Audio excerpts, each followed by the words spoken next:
Dikutip dari liputan6.com, telah dimatangkan berbagai persiapan, termasuk kebutuhan formasi dan pendapatan seampal Bitkarni Kabagyaren Biakarya.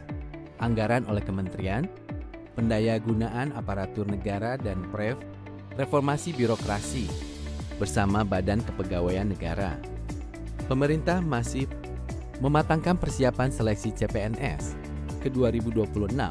Proses ini melibatkan analisis mendalam mengenai kebutuhan pegawai di berbagai instansi pemerintah untuk 5 tahun ke depan.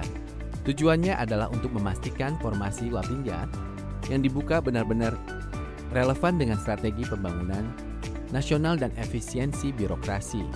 Oleh sebab itu, pengumuman pembukaan CPNS tidak dapat dilakukan secara mendadak karena memerlukan perhitungan kebutuhan kompetensi serta jumlah formasi yang akurat.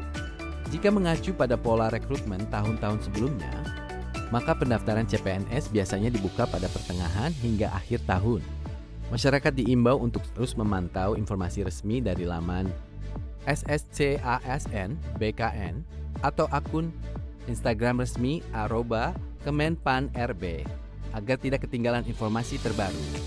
Beberapa persyaratan utama yang harus dipenuhi calon pelamar meliputi warga negara Indonesia. Usia pelamar minimal 18 tahun dan maksimal 35 tahun saat melamar. Khusus untuk jabatan tertentu seperti dokter spesialis, dokter gigi spesialis, dosen, peneliti, dan perekayasa dengan kualifikasi pendidikan S3. Usia maksimal bisa mencapai 40 tahun. Tidak pernah dipidana. Tidak pernah dipidana penjara 2 tahun atau lebih berdasarkan putusan pengadilan yang berkekuatan hukum tetap. Status kepegawaian tidak pernah diberhentikan dengan hormat tidak atas permintaan sendiri atau tidak dengan hormat sebagai PNS, PPKK, prajurit TNI, anggota Polri, atau diberhentikan tidak dengan hormat sebagai pegawai swasta.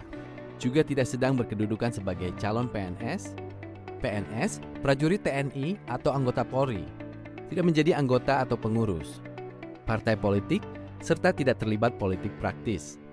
Kualifikasi pendidikan memiliki pendidikan yang sesuai dengan formasi yang dilamar. Pelamar lulusan perguruan tinggi dalam negeri atau luar negeri harus memiliki IPK minimal tertentu, misalnya D3 2,75, D4 atau S1 3,0, S2 3,2 dari skala 4,0. Ijazah dari perguruan tinggi dan atau program studi harus terakreditasi oleh Badan Akreditasi Nasional Perguruan Tinggi. Kesehatan, sehat jasmani dan rohani. Kesediaan penempatan, bersedia ditempatkan di seluruh wilayah negara, Kesatuan Republik Indonesia, atau bahkan luar negeri sesuai kebutuhan instansi.